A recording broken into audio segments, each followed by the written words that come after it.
I'm Nina Shakin with BYU Idaho Radio. I'm joined here by Carol Seavey, who's been a member of the Toastmasters Club for about 4 years. What is Toastmasters? Toastmasters has been around for many years. In fact, my grandpa was a Toastmaster. And it's a place where we learn to become a confident speaker and a better communicator. So I know that Toastmasters is having an open house tonight at 7 p.m. What can people expect to happen there tonight? Oh, this is going to be a great event tonight. It's at the Brolins in Rexburg, and you just go upstairs and there's a conference room. So you expect to just go up there, and we're going to have like a mini meeting just to show you and let you get the vibe of what it's like. Of course, we'll have, cookies and treats from Brolins there also. But we'll just get a really mini meeting and see how we run things and our club and see if it's just a good fit for you. That's really cool. So it's kind of a preview into what a normal meeting would look like. Yes. And what age group or demographic is this geared towards? There are some high school students that are involved. There's a junior Toastmasters, and sometimes they will come and practice their speech and get evaluated. But generally, it's from 18 to 110, I would say. We have a great variety in our own club, and from the 20s to a senior. I don't even know how old, but there's a few gray people, and there's some young college and just people getting out of high school. That's so fun. Have you found that you get different types of perspectives from people in different age groups? We do. We really do. As far as me, too, I'm a college student, and to be able to practice my speeches, my presentations, and get a feel of I messed up that. But anyway, to get a feel of how my presentation is going, and constructive feedback is such a blessing. It's just such a help, and it helps me prepare for school so much better. And have there been any presentations or things you've done in school where you were like, wow, that definitely helped me out? Absolutely. If I have the choice to do a short video now instead of writing a paper, I will totally do the short video because I can whip that out so much faster. And a PowerPoint, because I do that on a weekly basis and I'm seeing it and I have the people to help me, I can whip it out so much faster. It's definitely helped me with that. And now, so you said PowerPoint. So, just so I understand and our listeners do as well, this helps with your public speaking skills, but it's also presentation skills, right? So are you learning programs and things like that, like PowerPoint? Well, there's several different areas that you can go and work to because public speaking and talking to people, communication is in all areas. One girl actually is working on a podcast, and that's her area that she's working on. What I did is several of us have done PowerPoints and practiced using the clicker and being able to do a PowerPoint and the proper ways to do that while you're giving a speech. And so there are many forms. Actually, I did a TEDx talk a couple years ago, and they helped me with that and was able to give me feedback on that also. That is very, very cool. Speaking of different, roles and things that you do, I guess I read that the way that meetings work is that they provide opportunities to members to participate in different roles. I know that one of those roles is called the Toastmaster. Is this where the name came from? Can you tell me more about that role? I'm not positive where the name came from. At first, I thought we were having toast and jam or something. I wasn't really sure about that.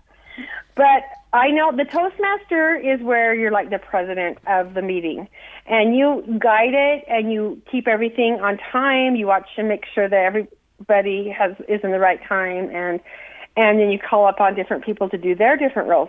It's a great great, fun way to learn to be in charge.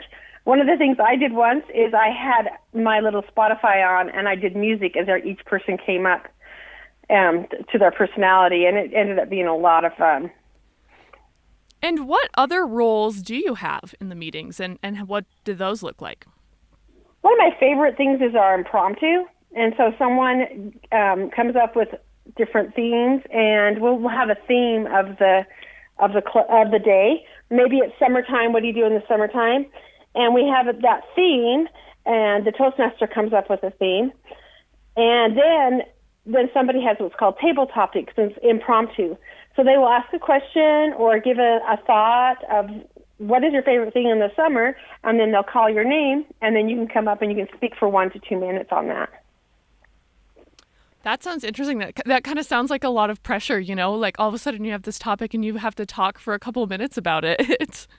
I was so scared at first that they said, Carol, just take it easy, just to have something in your mind that you can talk about.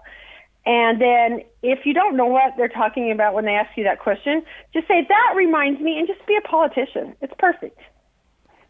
That is awesome. It definitely sounds like it builds some good skills there.